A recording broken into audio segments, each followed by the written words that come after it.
damage level exceeding 50%. The show hasn't started yet. Don't shout in my ear. Enemy destroyed. You are in my way. You shout too much. Zone of the Enders 2 is a game.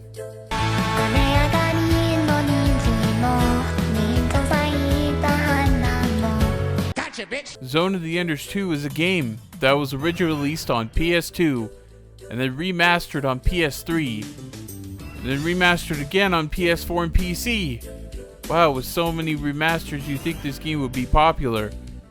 He plays a giant robot that shoots and slashes the fuck out of everything it sees, and it's got a giant cockpit shaped like a cock. Is that Freudian? Sometimes there are bigger enemies that you just shoot and slash the fuck out of until they blow up. In fact, the only person that can stand in your way is God himself. And then you kill him and you become the new God. Wow, that's pretty fucking heavy metal. Man, this game looks so awesome, and even Kojima Productions developed it. But that didn't matter, because nobody bought this game when it came out 3 separate times. So, what makes this game so special? Well, there's really no other mech game like it. You glide gracefully through the air, unlike any other giant robot game, where you feel like you're walking through molasses while committing mass genocide.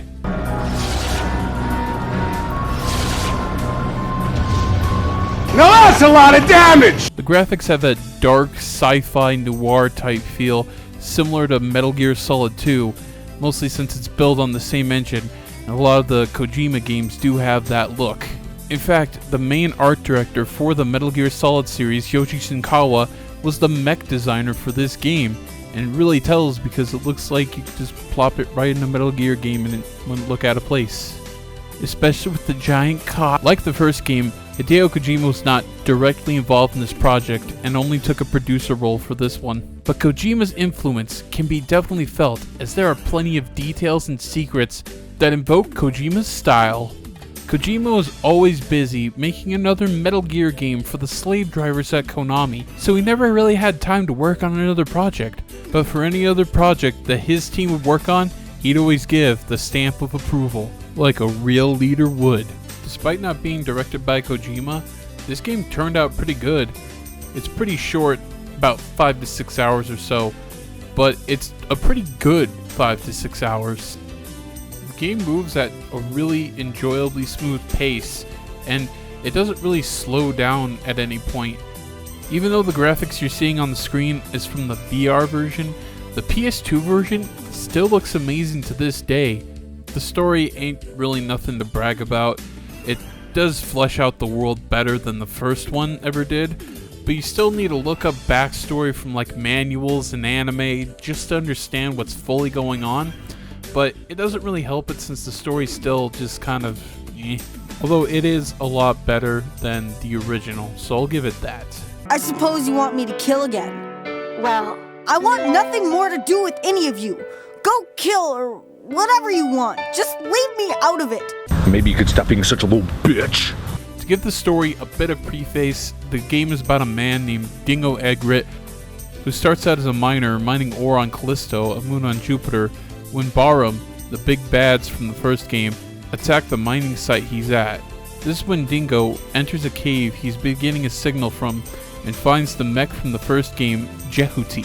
He enters into Jehuti's cockpit. I don't know why it's placed there. Don't ask me, I don't understand. And tears away through enemy robots to find another mech piloted by Ken Marineris. Who the f comes up with these names?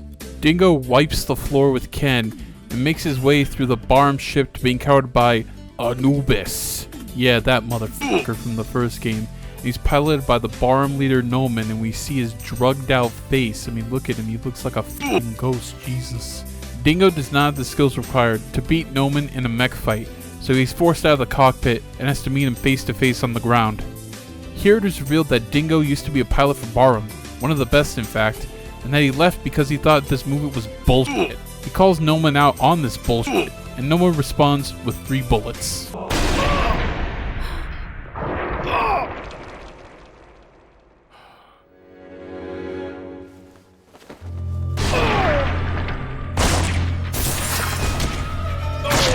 Ken is there to witness this fuckery and decides that Noman needs his pale ass cheese clapped as soon as possible.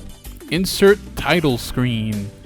Yeah, it took this long to open up the title screen. Wow. Ken jerry-rigs Jehuti's life support so that she could hook Dingo up to it to keep him alive. Since this is the only thing keeping him alive, Dingo has no choice but to help Ken to save the world and punch Noman in his pale, methed out face.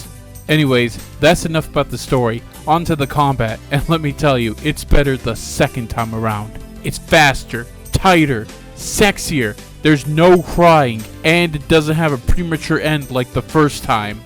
Giggity. The structure for this game feels more arcade-like and gives it better pacing than the first game. I don't have to fly over that boring overworld from the first game, which I just want to drop a fucking nuke on at the end of it. Are you happy now?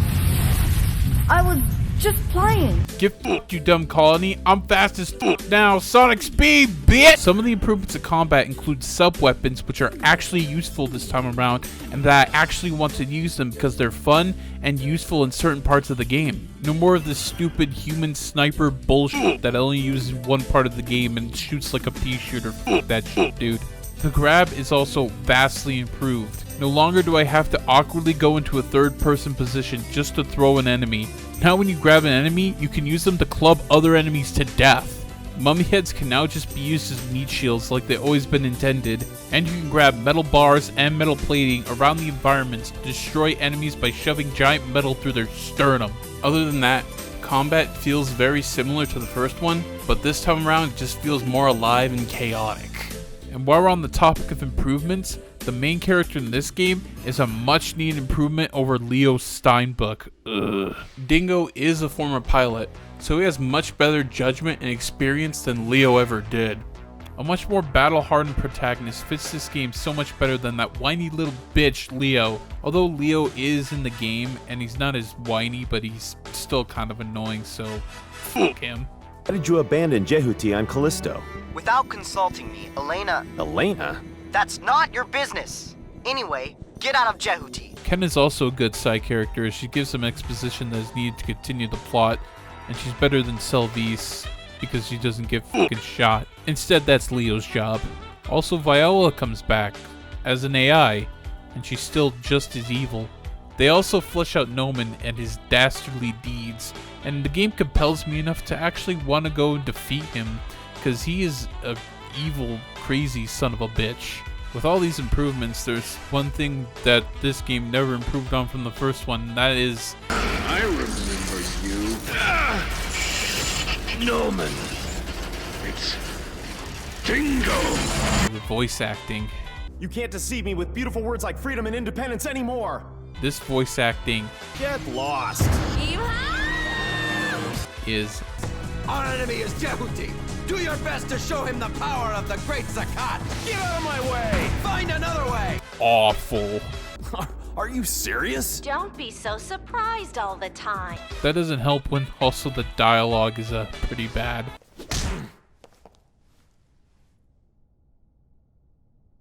What are you doing on this ship anyway? If anything happens to my pals on Callisto, you'll pay. I didn't kill them. I don't believe you. I don't know if they hired the same ADR director or scriptwriter from the first game, but if you're gonna improve everything else, why not the voice acting? I mean, it's so baffling. What did you say? The only person I could say that did a decent job was Ada, because it doesn't take much talent to voice an emotionless AI unit. What a troublemaker.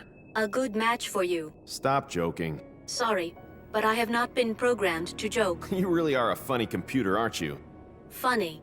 You and that kid Leo are far more of a perfect match. Don't make fun of me. That's saying something. Did I disobey orders? The version of this game that I played has a VR mode, and if you're wondering how that is, I can't tell you because I don't have a VR headset. I mean, those things are way too damn expensive. But they added this new hangar exploration mode, which you don't need a VR headset to play. You have Dingo wander around the hangar where Jehuti resides, and you have to click these blue wisps in order to go from area to area. And if you wander around for too long, you die. Hey, stop it!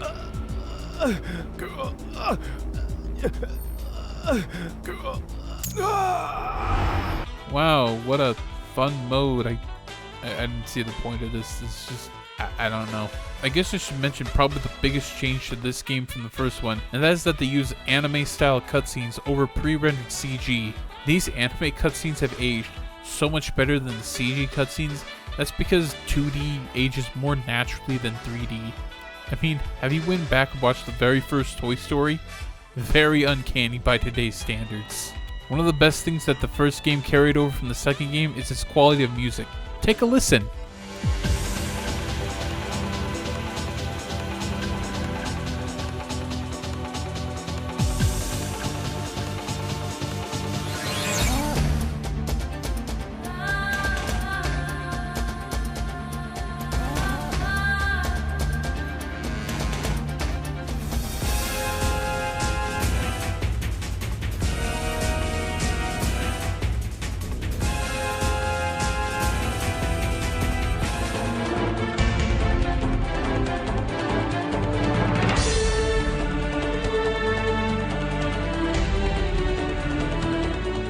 Man, these are some good bops if I do say so myself.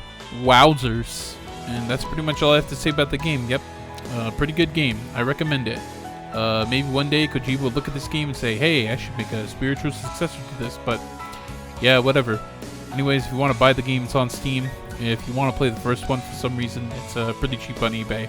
So yeah, that's about it. Yeah, keep it rad or whatever. And to leave off, I always have one question. Does this game have anime titties? Dingo? It's you. I've just arrived on Mars.